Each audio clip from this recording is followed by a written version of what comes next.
Education ಸಿಟಿಯಾಗಿದ್ದ Tumakuru ಇದೀಗ crime ಸಿಟಿಯಾಗಿ ಬದಲಾಗಿ ಬಿಡ್ತಾ ಅನ್ನೋ ಅನುಮಾನ ಮೂಡೋದಕ್ಕೆ ಶುರುವಾಗಿದೆ.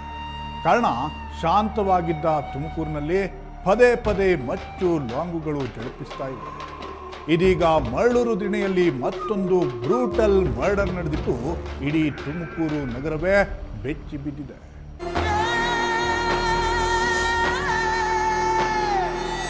ಕ್ರೈಮ್ ಸಿಟಿಯಾಗಿ ಬದಲಾಗ್ತಿದೆ ಎಜುಕೇಷನ್ ಸಿಟಿ.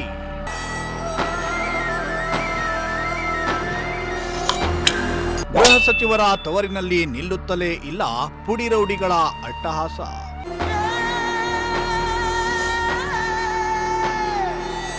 ಮರಳೂರು ದಿಣ್ಣೆಯಲ್ಲಿ ಭೀಕರ ಕೊಲೆ, ಬೆಚ್ಚಿ ಬಿದ್ದ ತುಮಕೂರಿಗರು.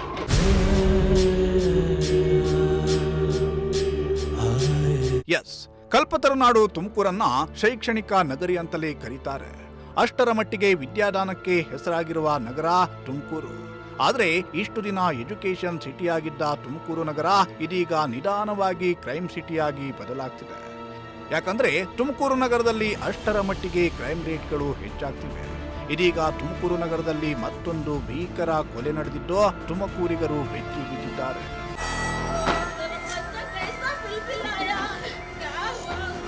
ಹೌದು, ರಾಜಧಾನಿ ಬೆಂಗಳೂರಿಗೆ ಹೊಂದಿಕೊಂಡೇ ಇರೋ ತುಮಕೂರು ನಗರ ರ್ಯಾಪಿಡ್ ವೇಗದಲ್ಲಿ ಅಭಿವೃದ್ಧಿ ಹೊಂದುತ್ತಾ ಇದೆ. ಮತ್ತೊಂದು ಕಡೆ ನಗರ ವೇಗವಾಗಿ ಬೆಳೀತಾ ಇದ್ದಂತೆ ಇಲ್ಲಿ ಪುಂಡ ಪೋಖರಿಗಳು, ಪುಡಿ ರೌಡಿಗಳ ಅಟ್ಟಹಾಸ ಕೂಡ ಹೆಚ್ಚಾಗ್ತಾ ಇದೆ.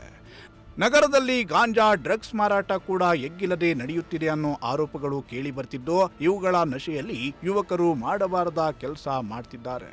ನಿನ್ನೆ ಮೊನ್ನೆ ಹುಟ್ಟಿರೋ ಬಚ್ಚಾಗಳು ಕೂಡ ಕೈಯಲ್ಲಿ ಮಚ್ಚು ಲಾಂಗು ಹಿಡಿದು ಬೀದಿ ಬೀದಿ ಸುತ್ತುತ್ತಾ ಇದ್ದಾರೆ. ತಾವೇ ದೊಡ್ಡ ಡಾನ್ ಅನ್ನೋ ತರ ಹವಾ ಮಾಡ್ತಿದ್ದಾರೆ. ಕಳೆದ 1.5 ತಿಂಗಳ ಅವಧಿಯಲ್ಲಿ ನಗರದಲ್ಲಿ 2 ಬಾರಿ ಮಚ್ಚು ಲಾಂಗುಗಳು ಜಳಪಿಸಿದ್ವು.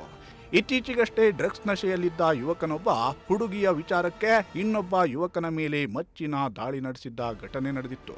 ಈ ಘಟನೆ ಮಾಸುವ ಮುನ್ನವೇ ಇದೀಗ ನಗರದ ಮರಳೂರು ದಿಣೆಯಲ್ಲಿ ಮತ್ತೊಂದು ಭೀಕರ ಕೊಲೆ ನಡೆದು ಹೋಗಿದೆ. ಹುಡುಗಿಯ ವಿಚಾರಕ್ಕೆ ನಡೆದು ಹೋಯಿತು ಬ್ರೂಟಲ್ ಮರ್ಡರ್.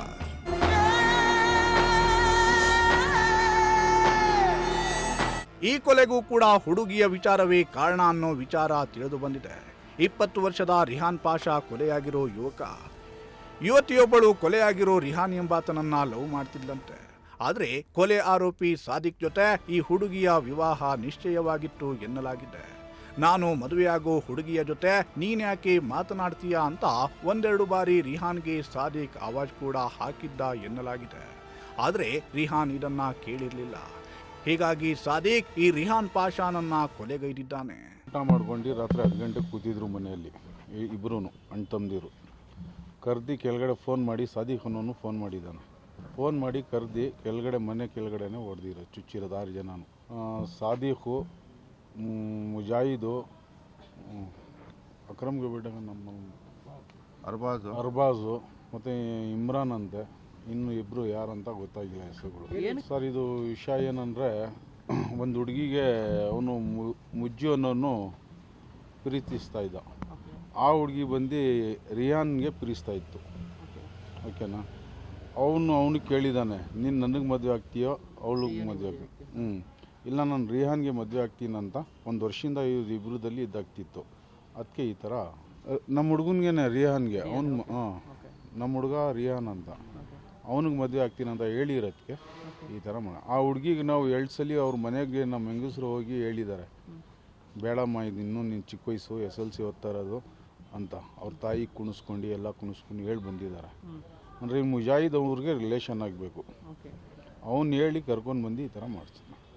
ಲವ್ ಮಾಡ್ತಾ ಇದ್ದಿದ್ದು ಈ ಹುಡುಗಿ ಇವನಿಗೆ ಇಷ್ಟಪಟ್ಟಿತ್ತು, ರಿಯಾನ್ಗೆ. ಅವನು ಮುಜಾಹಿದು ಅವನಿಗೆ ಇಷ್ಟಪಟ್ಟಿದ್ದ, ರಿಲೇಟಿವ್ಸ್. ಆ ಥರ ಆಗಿದ್ದು. ಆ ಥರ ಆಗಿ ನಾವು 1 ವರ್ಷದಿಂದ ಹಿಂಗೆ ಆಗ್ತಾಯಿದ್ದಂತ 2 ಸಲ ಅವ್ರ ಮನೆಗೆ ಹೋಗಿದ್ರು. ನಮ್ಮ ಮನೆಯವರು ಅವ್ರ ತಾಯಿಗೆಲ್ಲ ಮಾತಾಡಿದ್ದೀನಿ.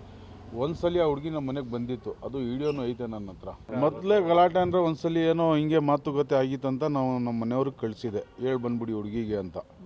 ಈ ಥರ ಆಗೈತೆ ಅಂತ ಹೇಳಿದ್ಕೆ, ಯಾರೋ ಹುಡುಗರು ಜಗಳ ಮಾಡ್ಕೋತಾ ಇದ್ದಾರೆ ಅಂತ ಹೇಳಿದ್ಕೆ ಅಲ್ಲಿ ಮನೆ ಹತ್ರ ಕಳಿಸಿ ಆಗಲೇ ಹೇಳ್ಸಿದ್ದು ನಾನು. 2 ಸಲ ಹೋಗಿ ಹೇಳಿ ಬಂದಿದ್ದಾರೆ. ಇಲ್ಲ, ಈಗ ಫೋನ್ ಮಾಡಲ್ಲ ಅಂತ ಹುಡುಗಿ ಹೇಳಿತ್ತು. ಆದರೂ ನಾನು ರಿಗಾರ್ಡಿಂಗ್ ಕಳಿಸಿದ್ದೀನಿ.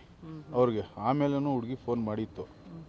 ಹಾಂ, ಅವ್ನು ಮುಜಾಹಿದ್ಗೆ ಅವ್ರ ಮನೆಯವ್ರು ಏನೋ ಹೇಳಿದ್ರಂತೆ, ನಿನಗೆ ಮಾಡಿಕೊಡ್ತೀವಿ ನಾವು ಮದುವೆ ಅಂತ. ಹಾಂ, ಹುಡುಗಿ ಮನೆಯವರು. ಅದಕ್ಕೆ ಈ ಥರ ಮಾಡಿರೋದು. ನಿನ್ನೆ ರಾತ್ರಿ ಮನೆಯಲ್ಲಿ ಊಟ ಮಾಡುತ್ತಿದ್ದ ರಿಹಾನ್ ಪಾಷಾನನ್ನ ಪಾತಕಿಗಳು ಮಾತನಾಡಬೇಕು ಆಚೆ ಬಾ ಅಂತ ಕರೆಸಿಕೊಂಡಿದ್ದಾರೆ. ಬಳಿಕ ಚಾಕುವಿನಿಂದ ಚುಚ್ಚಿ ಪರಾರಿಯಾಗಿದ್ದಾರೆ.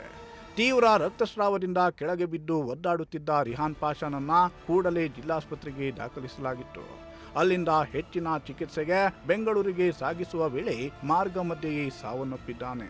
ಆಗಕ್ಕೆ ಏನು ಅಂತಂದ್ರೆ ಈ ನಶೆ ತಡಿಬೇಕು ಫಸ್ಟ್. ಏನೇನು ನಶೆ ಅಂದ್ರೆ ಏನೇನು ತಗೊಂತಾರೆ? ನಶೆ ಅಂತಂದ್ರೆ ಗಾಂಜಾ ಅದು ಇದು ಎಲ್ಲ ಆಗ್ತಾ ಇದಾವಲ್ಲ, ಅದರಿಂದ ಎಲ್ಲ ಆಕ್ಟಿವ್ ಇದ್ದು ಯಾರು ಮಾಡ್ತಲ್ಲ. ಇದು ಪ್ರಿಪೇಡ್ ಪ್ಲಾನ್ ಏನಿಲ್ಲ, ನಶೆ ಜ್ಞಾನದಲ್ಲಿ ಮಾಡಿರೋದು.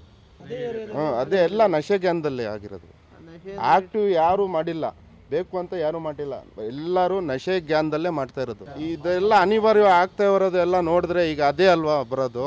ಎಲ್ಲ ಯಾರು ಈಗ ಬೇಕು ಅಂತ ಇದ್ದಿಲ್ಲ, ನಶೆ ಜ್ಞಾನದಲ್ಲಿ ಇರ್ತಾರೆ, ಪ್ರಜ್ಞೆ ಇರಲ್ಲ. ಪ್ರಜ್ಞೆ ಇಲ್ದಾಗ ಏನು ಬೇಕಾದರೂ ಮಾಡ್ತಾ ಇರ್ತಾರೆ. ಇಲ್ಲ ಇದು ಆಗ್ತಾರೆ, ಈಗ ಮಾಡ್ತಾ ಇದ್ದಾರೆ. ನಾವಂತೂ ನಮಗಂತೂ ಕಣ್ಣಿಗೆ ಬಿದ್ದಿಲ್ಲ. ನಂಗೆ ಕಣ್ಣಿಗೆ ಬಿದ್ದಿದ್ರೆ ನಾವು ಡಿಪಾರ್ಟ್ಮೆಂಟ್ ಗಮನಕ್ಕೆ ತಗೊಂಡ್ಬರ್ತಿದ್ವಿ. ಅನುಮಾನ ಏನಂತಂದ್ರೆ ಇದೆಲ್ಲ ಮಾಡ್ತಾ ಇದ್ದಾರೆ, ಎಲ್ಲಿಂದ ಸಿಗ್ತೈತೆ ಅದು ಒಂದು ಗೊತ್ತಿಲ್ಲ. ಇನ್ನು ಜಯನಗರ ಪೊಲೀಸ್ ಠಾಣೆ ವ್ಯಾಪ್ತಿಯಲ್ಲಿ ಈ ಕೊಲೆ ನಡೆದಿದ್ದು ಈಗಾಗಲೇ ಪೊಲೀಸರು 4 ಆರೋಪಿಗಳನ್ನ ವಶಕ್ಕೆ ಪಡೆದಿದ್ದಾರೆ. ಒಟ್ಟಿನಲ್ಲಿ ತುಮಕೂರಿನಲ್ಲಿ ಪುಡಿ ರೌಡಿಗಳ ಅಟ್ಟಹಾಸ ಮಿತಿ ಮೀರ್ತಿದೆ. ಪೊಲೀಸರು ಇಂತಹ ದುಷ್ಟ ಶಕ್ತಿಗಳಿಗೆ ಕಡಿವಾಣ ಹಾಕದೇ ಇದ್ದಲ್ಲಿ ಇದು ಇನ್ನಷ್ಟು ಹೆಚ್ಚಾಗೋದ್ರಲ್ಲಿ ಡೌಟೇ ಇಲ್ಲ. Bureau report, Prajashakti TV, Tumakuru.